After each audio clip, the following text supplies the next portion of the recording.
Hello everyone, hope everybody is doing well. Now it's about time that I have made more and more videos about really our horrible establishment.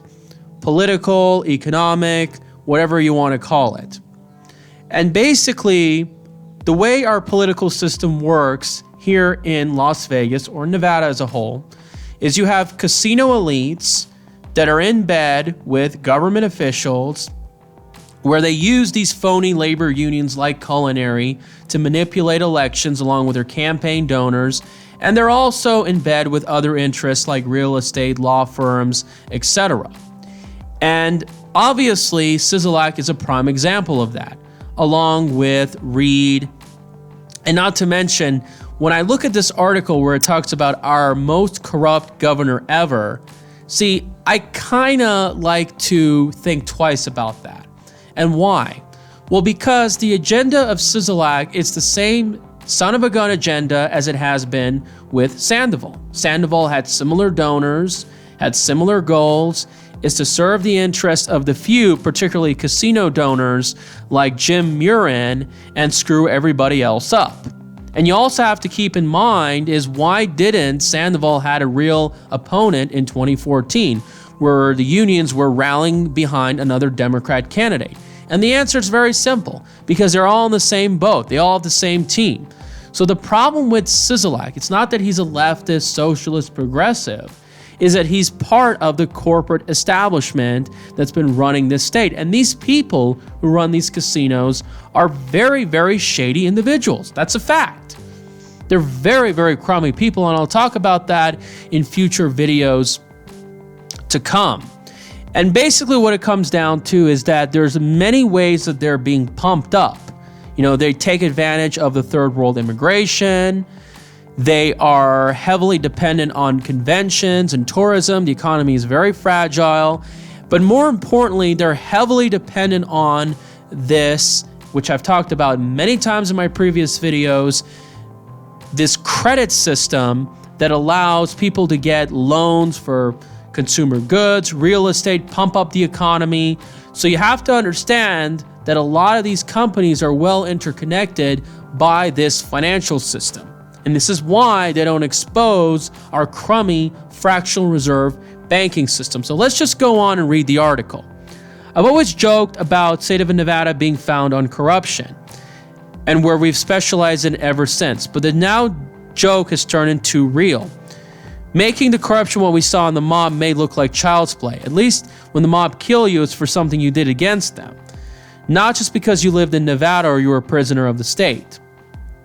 By now, if you haven't heard the name Steve Sisolak, your isolation has long lasted more than the quarantine. Steve Sisolak is an ex-county commissioner, a current governor of Nevada, whose past, present, and even future leads to flat-out fraud. Clark County was first introduced to Sisolak about 11 years ago. And remember, a lot of these people, they're all in the same boat. Reid, Masto, Rosen, Heller, Heck.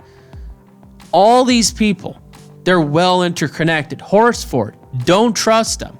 In fact, I just had a phone call with one of my friends who's suing a lot of these people, including Adam Laxalt, believe it or not. So if you really think Adam Laxalt was a different deal, maybe you have to think twice about it. So when he was elected, he has sued the McCarran Airport over safety regulations. When the restrictions on the building heights were imposed, Steve turned into the courts to leech money from the airport. He claimed that the inability to grow his buildings upward and the extra noise and dust from the planes would hinder his ability to make a living. That statement echoes in a similar fashion of the entire shutdown of Nevada, with no plan for the rent or reimbursement, that he has hindered the lives of almost every single Nevadan. During Sisolak's time as county commissioner, Nevada was struck by a strategy. He started a GoFundMe account, and everybody's wondering, where did that money go? Well, that's a good question. And then once you go to the fast forward to the crisis, you can see here he imposed martial law, and not to mention it restricted constitutional rights. More importantly, he put in Jim Murren as basically the part of the task force. Well, let's see who Jim Murren is, because remember, Jim Murren was a guy who heavily funded Sandoval and many other Republicans too. And notice, remember, the establishment does not want real conservatives or real progressives into their platform. They just want people who are part of the corrupt establishment. Remember, a lot of these politicians are really selected. It's like they sit in a room and they decide what's going to happen, who's going to be elected, what laws are going to take place.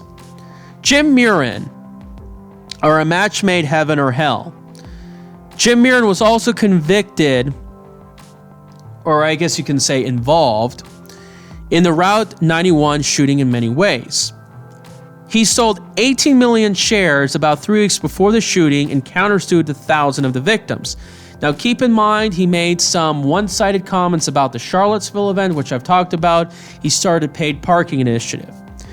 Just last month, Murren sold over 600,000 shares of MGM stock and stepped down as CEO of MGM.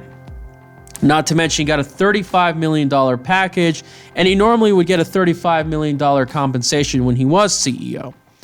Old habits die hard. If this is any indication of forewarning or insider trading, it speaks to the volumes of its stock sales prior to the shooting. Among these facts, he's his largest donors, and he gave a lot of money. And you can see right here, he denied the drug known as hydroxy, and he restricted the use. So now they're hoarding the drug, and you can basically see that he appointed a lot of people to basically had very little knowledge or credibility in the field of medicine.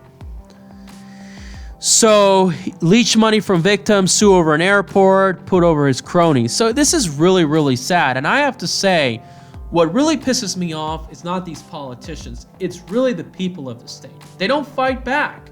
I mean, there's a lot of reports to show that political participation in the state is pretty damn low. And people, all they want to do is just get drunk and, gamble, get distracted by the new stadium.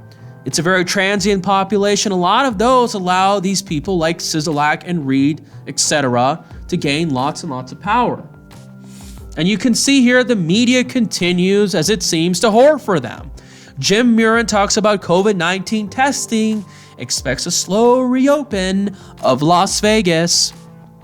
The chair of the Nevada COVID-19. And again, why is he the chair? This raises a lot of conflicts of interest. It should raise a lot of fishiness, a lot of eyebrows.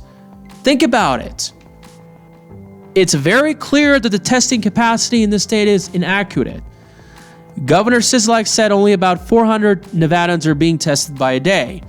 And that's not because they don't want to, it's because they don't have supplies for these particular labs. So we're very grateful that we've received a gift from Abu Dhabi. See, this is kind of fishy because remember, they have a lot of ties to the Middle East. And by the way, I believe Murren does fund the Southern Poverty Law Center and CARE. Murren and his team is helping to beef up the current lab in the UMMC. So they're saying, they're trying to help them, but there's something fishy about this. I think they're trying to make the problem worse because I've heard a lot of reports that's what they did in Reno. They're trying to raise some money. We need to test more and more people. We have a population of 3.3 million. And it's unrealistic to think in June where we were in January. Murren expects a slow rollout. And it really, really makes me think that a lot of these people want the economy to shut down. They're looking for a specific agenda. And this is an article from 360 Daily Net. Rob Lauer, one man should not have sole power to suspend constitutional rights, similar to what the article has talked about. And this is pretty unconstitutional, as much as they say they've shut down a lot of gun stores. So what do you guys think about all this? Is this grounds to potentially remove Sisolak from office. But remember, the problem isn't just Sisolak, it's the people, and the political system is just too dirty, because replacing it with a Republican who has similar donors, it ain't gonna do much. Now, there's been a lot of opposition, so there could be a lot of light on the end of this tunnel. Trump pushes Nevada governor to reopen the strip where the president owns a hotel. So they're getting really, really frustrated, and they know that a lot of businesses, including the Trump organization, is going to suffer a lot. And you can see here Mayor Carolyn Goodman, the woman I've had a lot of respect for, although it's pretty hard to trust a lot of these politicians. You don't know if they're all just acting and playing games or probably in the same group of people. It's hard to say. But then again, when the mayor of the largest city of the state has a problem, this raises a lot of red flags. I mean, just think about if Eric Garcetti of Los Angeles began to oppose a lot of the actions of Gavin Newsom. So this really shows you that Las Vegas is not really, I guess you can say, a Sisolak fan agenda, or as a lot of people like to point out, a left-wing city, as a lot of people claim it to be. You see, the problem with Las Vegas and Nevada as a whole, it has a very low religious participation rate and a very low rural population. And that's why it's not as red as other states in the mountain region of the country. So we'll have to really, really see, and maybe as time moves on, more and more people will see that she's right, and all the damage that it has done, especially on the economic level, was not really worth shutting down all these businesses. Now, I personally think, I'm not going to really debate whether the shutdown was right or wrong, but it does seem it was probably better if the counties and the cities would have done it, because certainly you could literally lay the rural areas out of it. Now, I want to show you some of Facebook posts. My friend Tina Sheldon wanted to share this. China is waiting to buy up the hotels at a cheap price. So what do you expect? Maybe they're trying to get a bailout. Maybe they're trying to use this as an opportunity to sell, let it crash, buy up, consolidate. Duh. CEO Murren has been dealing with them for years and bailed them out during the 2008 along with Adelson. See, and I always had a feeling Adelson was part of this. Not to mention Adelson, remember, is a large donor to the Republican Party. Could possibly explain why the Republican Party has been so disappointing, along with Coke. Caesars went bankrupt because it never went to China. MDM still owes the Reid loan back when Aria was going bankrupt and the Crystals Mall before when they went to Macau. Democrats took over the win, and it's now run by Clinton Democrats on the board of directors. Do your homework, everybody. So what do you guys think about this? And take a look at this, is what I wanted to share. The hydroxy pill is about 60 cents. So maybe this is why they blocked it. So this is raising a lot of eyebrows, and maybe we should use these allegations to put people in a lot of charges, put them in court, get some real justice, and really have a huge audit about how our establishment, how our government works. And now you see why they're pushing the new drug? Let's take a look. The plan to completely destroy Nevada's economy. Nevada, like no other state, is dependent on tourism. If tourism goes, so will the state. Steve Sisolak is doing the best he can to kill Nevada. I'm not sure exactly. Maybe he's trying to make it suffer and then create another pump up so they can fulfill a certain agenda. Sisolak's plan is to take most of the state residents under what amounts to house arrest. In order to discourage anyone from leaving their house, he's attempted to make leaving home unpleasant as possible. Parks are closed, or if that is impossible, leave the bathrooms are closed. He's even attempting to close the vast desert that surrounds Las Vegas, blocking off roads and trails. All businesses are required to close except for essential businesses like grocery stores. Schools are closed, and it's difficult for parents to work because they have to care for their children. The entire tourist industry has been shut down. Empty 150,000 hotel rooms is the base of the economy. Industry workers have been laid off. And it really makes you think, like, the Culinary Union is the one that pumped them up. So it really shows you that the Culinary Union is not really about workers.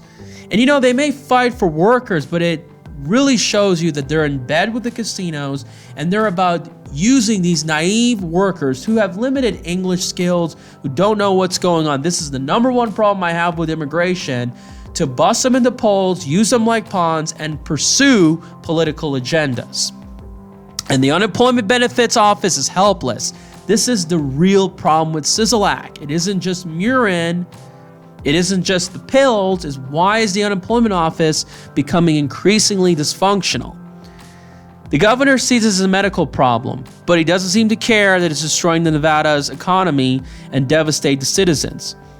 They will lose their job. And what's the purpose of this house arrest? This disease is going to spread throughout the population. Enough people are recovered immune. The virus fades away. But what is necessary to take these draconian measures? They keep relying on computer measures, which has been consistently wrong. And you can see right here, the hospitalization will be 65,000. A lot of their predictions are not looking good. They only have 5,500 beds. And the governor's plan is to shut down the tourist industry, which has vanished in the national scale probably 1 or 2 years. The economy will shut down and a lot will be vanished. The casino industry will be bankrupt. Some of the largest hotels in the world will be empty tombstones, which I don't know, maybe they'll be converted into apartments, God knows what, homeless shelters. The government will lose most of its tax income. Like the Okies escaping the Dust Bowl in the 1930s, Nevada's population will decamp to other states, leaving their incomes behind. And I'm telling you, a lot of people are likely to leave. The governor's plan is the receptive destruction of the state. The plan cannot roll out so well because if he's governor, he continues the plan, he'll be driven from office by an enraged population. Rather than wait to be removed from office, the governor needs to come up with a plan that's compatible with the survival of state. Even the mayor is completely in opposition. So COVID-19, unlike the Spanish flu, really hurts the elderly population. But a lot of people say, people are hyping up the numbers, thinking that the main cause of the death may not have been the COVID virus. It could have been other factors, or it could have been a lot of other deaths out there that had nothing to do with the COVID virus. Who do you trust? This is the really, really interesting thing. Now let's go back to the other sectors of the society. So while many people are getting pay cuts and are struggling, as you can see here, one of the most devastating companies, most ugliest companies, which is really responsible for our financial mess, Goldman Sachs, he gets a 20% raise to a $27.5 million, which I believe that's even less than Jim Murren. Unbelievable that Jim Murren makes more. Correct me if I'm wrong. He gets all these different packages. Wow. And as you can see here, this is all about consolidation, buying and selling, dumping their shares, making huge profits on the volatility. Senators must be investigated, dumping stocks after COVID-19 classified briefing is insider trading. Wow.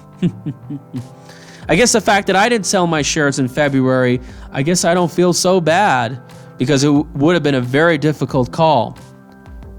Now look at this, closer to home, 16 MGM directors, executives buy thousands of shares. Wow, so just like the Route 91, they're buying more shares. They're getting a lot of insider deals. This is really about trading in the volatility while so many people are suffering and basically the society is just going to go to chaos.